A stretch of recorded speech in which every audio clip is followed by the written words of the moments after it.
Praise lord. మరొకసారి మీతో దేవుని వాక్కును పంచుకోవడానికి దేవుడు నాకు చూపించిన కృపను బట్టి దేవునికి వందనాలు తెలియజేస్తున్నాను. అయితే ఇవాళ ఆహాజ్ రాజు గురించి మనం చూసుకున్నాం. అంటే మొత్తం ఆహాజ్ రాజు గురించి కాదు కానీ ఆయన గురించి నేను చదువుతా ఉన్నప్పుడు దేవుడు నాకు ఒక వాక్యాన్ని జ్ఞాపకం చేశారు. So I want to tell it you. అది నేను మీతో చెప్పాలనుకున్నాను. అది చెప్పే ముందుగా అసలు ఆహాజ్ రాజు ఎవరు అనేది మనం చూద్దాం. చిన్నగా కొంచెం బ్రీఫ్గా చూద్దాం. ఆహాజ్ రాజు యూదా దేశానికి రాజు అనమాట. ఆయన 20 ఇయర్స్కి కింగ్ అయినట్టు మనం చూస్తాము. సో ఆయన ఎక్కడ కూడా దేవునికి అంగీకారయోగ్యంగా నడిచినట్టు లేదు. ఆయన అన్నీ కూడా దేవునికి వ్యతిరేకంగానే చేసినట్లు మనం చూస్తాం. కానీ లేఖనాలు సెలవిస్తా ఉన్నాయి, అతని తండ్రి యోతాము దేవుని కనులకు నీతిగా నడిచినట్లు చూస్తాం.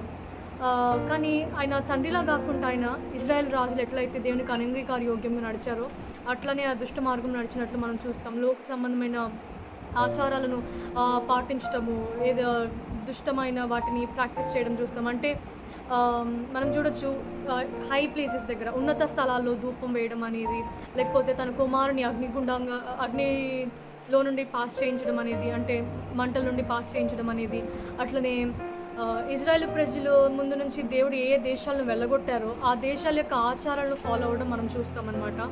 సో ఇవన్నీ దేవునికి ఎంత మాత్రం నచ్చవు, దేవుని కోపాన్ని రేపుతాయి.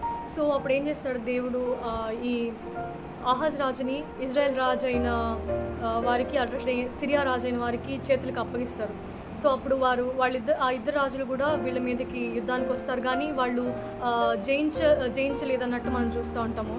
అట్లనే మరి ఒకసారి దావీదు ఇంటికి ఒక న్యూస్ వస్తుంది. ఏమనంటే సిరియా దేశపు రాజువారు ఎఫ్రాయిములు మళ్ళీ యుద్ధం చేయడానికి సిద్ధంగా ఉన్నారు అన్నట్లు. అప్పుడు ఈ వార్త విని ఆహాజు రాజు అట్లనే వారి యొక్క ప్రజలు భయపడిపోయినట్లు చూస్తాం. అది మనం వాక్యంలో చూడొచ్చు. యెషయా గ్రంథము 7వ అధ్యాయంలో 2వ వచనంలో చూద్దాం మనం. అప్పుడు సిరియనులు ఎఫ్రాయిమీయులను తోడు చేసుకొనిరని దావీదు వంశస్థులకు తెలుపబడగా, గాలికి అడవి చెట్లు కదిలినట్లు వారి జనుల హృదయమును కదిలెను. ఇక్కడ ఈ యొక్క వార్త విని వాళ్ళకి అగేన్స్ట్గా, వాళ్ళకి వ్యతిరేకంగా వస్తున్నారని ఈ ఆహాజ్ రాజు వాళ్ళకి చాలా భయం వేసిందంట. సో వాళ్ళ హృదయం కదిలిపోయిందంట.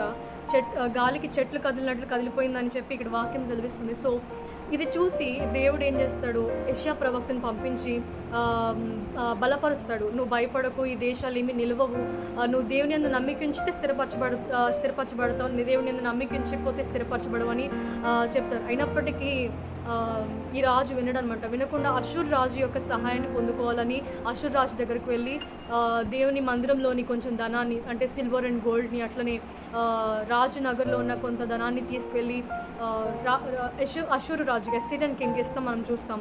అప్పుడు నువ్వు నాకు వ్యతిరేకంగా కొంతమంది వస్తున్నారు కనుక నువ్వు నాకు తోడుగా ఉండి నా పక్షంగా సహాయం చేయి, నా పక్షంగా పోరాడు అన్నప్పుడు అషూర్ రాజు వింటాడు. విని దమస్కు పట్టణం మీదకి దండెత్తి వెళ్ళి సిరియా రాజుని చంపేస్తాడు. అట్లనే కొంతమందిని బందీలుగా తీసుకెళ్ళినట్లు మనం చూస్తాం.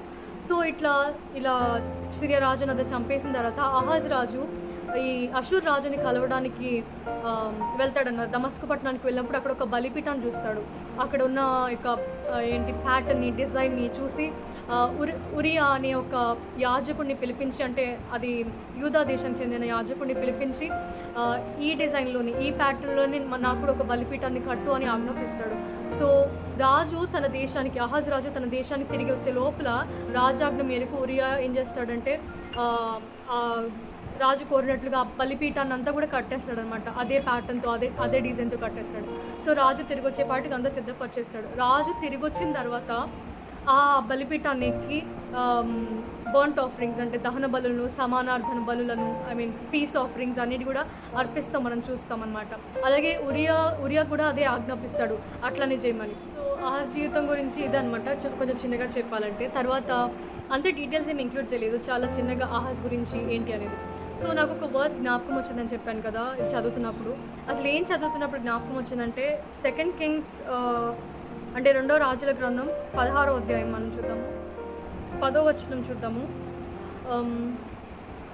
రాజైన ఆహాజు అషూరు రాజైన తిగ్లత్ పిల్సెరను కలుసుకొనుటకై దమస్కు పట్టణమునకు వచ్చి, దమస్కు పట్టణమందు ఒక బలిపీఠమును చూచి దాని పోలికను, మచ్చును, దాని పని విధమునంతయు యాజకుడైన ఊరియాకు పంపాను. కాబట్టి యాజకుడైన ఊరియా రాజైన ఆహాజు దమస్కు పట్టణము నుండి పంపిన మచ్చునకు సమమైన యొక్క బలిపీఠమును కట్టించి రాజైన ఆహాజు దమస్కు నుండి తిరిగి రాకమునుపే సిద్ధపరచును. ఇంకా మనం కింద కూడా చదివితే సిరియన్ దేవతలకు మొక్కటము, అక్కడ బలులు అర్పించటము, వారి దేవతలకు బలులు అర్పించడం అని చూస్తాం అన్నమాట. సో అట్లనే ఇది చదువుతున్నప్పుడు నాకు జ్ఞాపకం వచ్చింది ఏంటంటే రోమన్స్ చాప్టర్ 12లోని వర్స్ 2 అనమాట. అంటే రోమా పత్రికలోని 12th చాప్టర్ 12వ అధ్యాయము 2వ వచనం మనం చూద్దాము. అది నాకు జ్ఞాపకం వచ్చింది. Let's see. మీరు ఈ లోక మర్యాదను అనుసరింపక ఉత్తమమును అనుకూలమును సంపూర్ణము అయిన దేవుని చిత్తమేదో పరీక్షించి తెలుసుకున్నట్లు మీ మనస్సు మారి నూతన మగుట వలన రూపాంతరము పొందుడి. Hallelujah. This is what I was reminded. ఇది నాకు జ్ఞాపకం వచ్చింది. ఏంటంటే ఇక్కడ మనము ఈ వర్స్ని పార్ట్స్గా చూద్దాము. మొదటగా ఈ లోక మర్యాదను అనుసరింపక, ఇక్కడ ఈ లోక మర్యాదను అనుసరింపక అనేది ఫస్ట్ పార్ట్ అనమాట. సో అందులో మనం ఆహాజ్ గురించి చూసినట్లయితే ఆహాజు దేవుని సహాయం ఎక్కడ కోరినట్లు మనం చూడం కదా. దేవుడే వచ్చి నువ్వు నన్ను నమ్ము, నేను స్థిరపరచబడతావు అన్నా కూడా నమ్మకుండా అషూర్ రాజు యొక్క సహాయాన్ని తీసుకున్నట్లు చూస్తాం. కానీ అషూర్ రాజు దగ్గర సహాయం పొందుకున్నాడా అంటే పొందుకోలేదు. సెకండ్ క్రానికల్స్ అంటే 2వ దినవృత్తాంతాల గ్రంథంలో నుండి 28th చాప్టర్లోని 20-21 నుంచి అలా కంటిన్యూస్గా చూద్దాము. అషూరు రాజైన తిగ్లత్-పిల్సెరు అతని యొద్దకు వచ్చి అతని బాధపరచనే గాని అతని బలపరచలేదు. ఆహాజు భాగములు ఏర్పరిచి యెహోవా మందిరంలో నుండి ఒక భాగమును, రాజునగర్లో నుండి ఒక భాగమును, అధిపతుల యొద్ద నుండి ఒక భాగమును తీసి అషూరు రాజునకిచ్చెను గాని అతడు అతనికి సహాయము చేయలేదు. ఆపత్కాలమందు అతడు యెహోవా దృష్టికి మరీ అధికముగా అతిక్రమములు జరిగించెను. అట్లు చేసినవాడు ఈ ఆహాజు రాజు కదా. ఇక్కడ అషూర్ రాజు సహాయం చేసినట్లేదు కదా, కానీ కింగ్స్లో మాత్రం సహాయం చేసినట్లు ఉంటుంది. కానీ అది అషూర్ రాజు తన స్వలాభం కొరకు చేశాడంట. సో ఇది పక్క పెడితే ఇక్కడ తన నుంచి అషూర్ రాజు నుంచి సహాయం ఏం పొందుకోలేదు కానీ బాధపరిచినట్లు చూస్తాం. సో ఇదేంటంటే తనకు ఒక డిస్ట్రెస్గా అయిపోయింది, అంటే చాలా వేదనగా అయిపోయి తను ఏం చేశాడు, సిరియా దేశపు దేవతలు ఎవరైతే ఉన్నారో వారికి మొక్కడం ప్రారంభించాడు. ఏమని అనుకున్నాడంటే సిరియా దేశపు దేవతలు వాళ్ళకి జయమిచ్చారు కనుక నేను కూడా వారిని ఆరాధిస్తే నాకు కూడా జయం వస్తుందన్న ఉద్దేశంతో వారి దేవతలకు మొక్కడం ప్రారంభిస్తాడు. అది మనం చూడొచ్చు 23rd verse. ఎట్లనగా సిరియా రాజుల దేవతలు వారికి సహాయము చేయుచున్నవి కనుక వాటి సహాయము నాకును కలుగునట్లు నేను వాటికి బలులు అర్పించదును అనుకొని తను ఓడించిన దమస్కు వారి దేవతలకు బలులు అర్పించెను. అయితే అవి అతనికి ఇశ్రాయేలు వారికిని నష్టమునికే హేతువులాయను. సో తను అలా ఎజ్యూమ్ చేసుకున్నాడు, తన యొక్క సిరియా దేశపు రాజు నన్ను జయించాడు కనుక, వారికి నా మీద జయమిచ్చారు కనుక నేను కూడా తనకి వర్షిప్ చేస్తే, వారికి వర్షిప్ చేస్తే, బలులు అర్పిస్తే నాకు కూడా జయం వస్తుందన్న ఉద్దేశంతో వారికి మొరపెట్టడం చూస్తాడు. కనీసం ఇలా బాధపరచబడుతున్నప్పుడు, వేదన చెందుతూ ఉన్నప్పుడు తన తండ్రి ఏ మార్గం గుండా వెళ్ళాడు, తన తండ్రి దేవుడు ఎవరు అని కూడా ఆలోచన చేయలేదు. తన తండ్రి దేవుడు ఎవరు? యెహోవా దేవుడే కదా. అయినప్పటికీ అవేమీ చేయలేదు. కానీ అషూర్ రాజు యొక్క సహాయం మాత్రమే పొందుకున్నాడు. మళ్ళీ సిరియా దేశపు రాజు యొక్క దేవతలకు మాత్రమే ఒక్కడ మనం చూస్తూ ఉంటాం. సో ఇది ఏంటిదంటే లోక మర్యాదను అనుసరింపడం కదా. అట్లనే మనం కొన్నిసార్లు ఆహాజు రాజులా బిహేవ్ చేస్తాం. ఏంటంటే పక్కవారు ప్రాస్పర్ అవుతూ ఉన్నప్పుడు, అంటే కొన్ని అక్రమ మార్గాలు గుండా వెళ్ళి I'm not speaking of everybody, అందరి వరకు నేను మాట్లాడట్లేదు, కానీ there was some people who does like that. అట్లా చేసేవారు కొంతమంది ఉంటారు కదా. సో కొంతమందిని చూసి, అంటే వాళ్ళు ప్రాస్పర్ అయిపోతారు వారి వేస్లో, అక్రమంగా, ఇల్లీగల్గా, లేకపోతే దేవునికి అనంగీకార యోగ్యమైన మార్గంలో నడుస్తుండు ఒకేసారి ప్రాస్పర్ అయిపోవటం చూస్తాము. అది చూసి మనం ఏంటి వ్యసన పడటం, వారు ప్రాస్పర్ అయిపోయారు కదా, వారికి అంతా వచ్చింది కదా, నేను కూడా అట్లా వెళ్ళొచ్చేమన్న టెంప్టేషన్ గురయ్యి దేవుని కౌన్సిల్ లేని మార్గం గుండా వెళ్ళటం, లేకపోతే వారి యొక్క కౌన్సిల్ పొందుకోవడం, అటువంటి వారి దగ్గర కౌన్సిల్ పొందుకోవడము, లేకపోతే ఆ మార్గం గుండా వెళ్ళాలని అనే తలంపుతో ఉండడము, అది కూడా లోక మర్యాదను అనుసరింపడమే కదా. దేర్ ఆర్ టైమ్స్ కొన్నిసార్లు అట్లా చేస్తాం, లోక మర్యాదను అనుసరించడం, లేకపోతే కేవలం దీని మాత్రమే కాదు, కానీ ఈ వర్స్ చాలా వాటికి సూట్ అవుతుంది. కానీ ఆహాజ్ రాజు జీవితంతో కంపేర్ చేసుకున్నప్పుడు కొన్నిసార్లు మనం అలా టెంప్టేషన్స్ గురవుతాం, ఏదైతే పక్క వారిని చూసి మనం జయం నొందలేదని. ఇప్పుడు ఆహాజ్ రాజు దేవుని మీద ఆధారపడలేదు కానీ సక్సెస్ మాత్రం కావాలని కోరుకున్నాడు. అట్లనే మనం కొన్నిసార్లు ఉంటాం, దేవుని దేవుని చిత్తాన్ని వెతక్క, కానీ మనకి అన్నీ వచ్చేయాలనుకుంటాం కదా. అప్పుడు ఏమీ జరగనప్పుడు వాళ్ళు ఏం చేస్తున్నారో, వాళ్ళు ఏది చేస్తున్నారో అది కూడా చేసేయడం బట్టి పక్కన వారు ఏం చేస్తున్నారు, వాళ్ళు ఏం చేసినా పర్లేదు, వాళ్ళు సక్సెస్ అయిపోయారు కాబట్టి, వారు కావాల్సింది పొందుకున్నారు కాబట్టి నేను కావాల్సింది పొందుకోవడానికి కూడా నేను వారు చేసిందే చేద్దాము అని కొన్నిసార్లు ఉంటాం కదా. అట్లా ఉండకూడదంట. సో ఇక్కడ మనకి పౌలు భక్తుడు చెప్తా ఉన్నాడు రోమన్స్లో, అంటే రోమా పత్రికలో 12వ అధ్యాయంలో, ఈ లోక మర్యాదను అనుసరింపక. అది ఒక హెచ్చరిక కదా. If you consider it as an instruction, it is an instruction and warning to us. అది ఏంటంటే ఈ లోక మర్యాదను అనుసరింపక ఉత్తమమును అనుకూలమును సంపూర్ణమునైన దేవుని చిత్తమేదో పరీక్షించి మీ మనసు మారు. I will read it for you in Romans.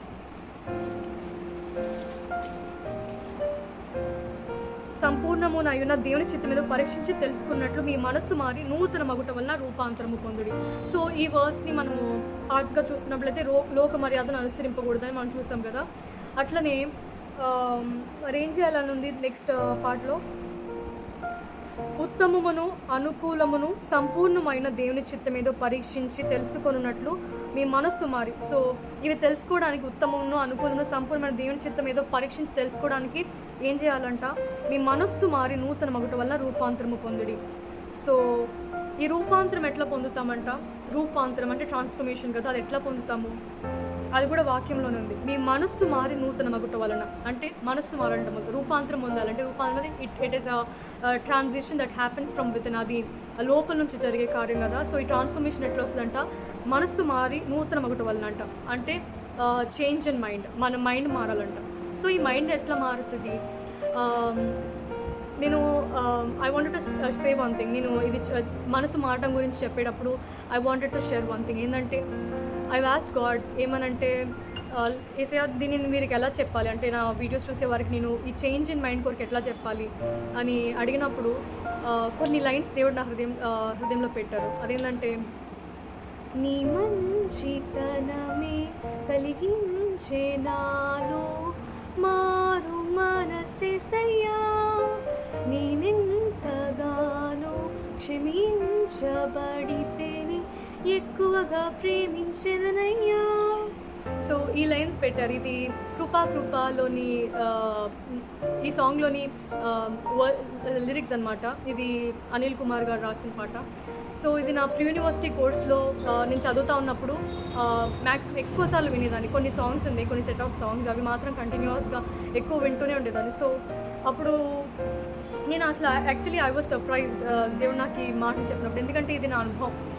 కొన్నిసార్లు నేను కూడా దేవునికి వ్యతిరేకంగా తిరిగినప్పుడు, దేవునికి వ్యతిరేకమైన చర్యలు చేసినప్పుడు I don't feel worthy to come back to him. నేను మరలా దేవుని యొద్దకు తిరిగి రావడానికి ఐ మీన్ వర్దీగా ఫీల్ అయ్యేదాన్ని కాదు, చాలా గిల్ట్ వెనక్కి లాగేసేది.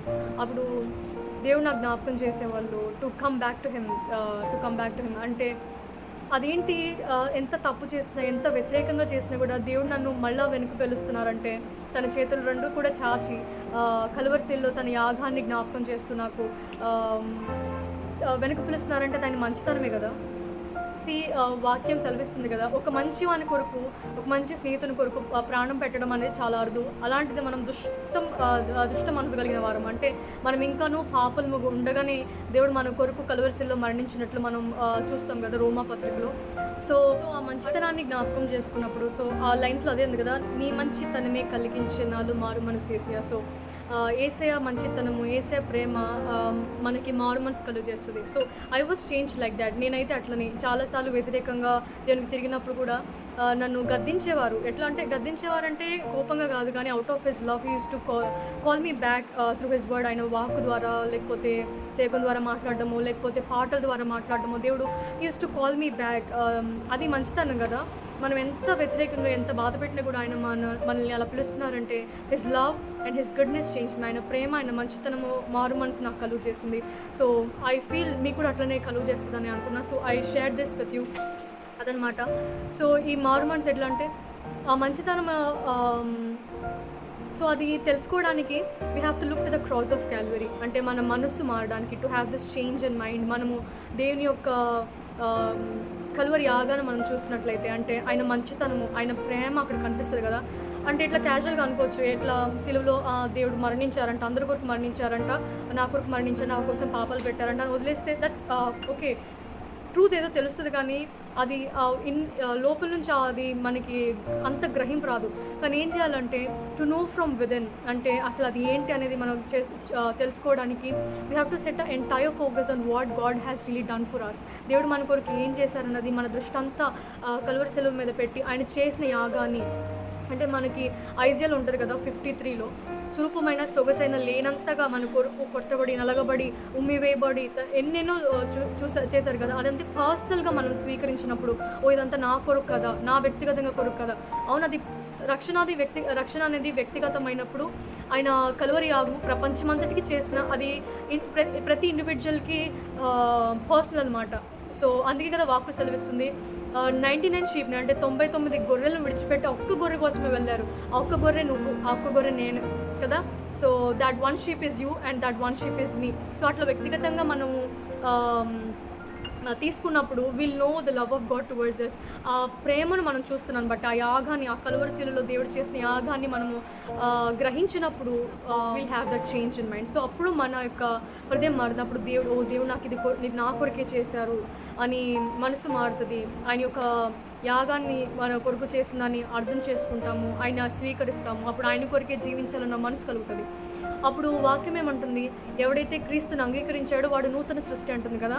సో మనం అప్పుడు నూతన సృష్టి అయితే మనం కొలోసియన్స్ అంటే కొలసీలు రాసిన పత్రిక చూస్తే 3rd చాప్టర్ చూద్దాము. 3rd చాప్టర్లోని 1 and 2 వర్సెస్ చూద్దాము. మీరు క్రీస్తు కూడా లేపబడిన వారైతే పైనున్న వాటినే వెతుకుడి, అక్కడ క్రీస్తు దేవుని కుడి పార్శ్వమున కూర్చుండి ఉన్నాడు.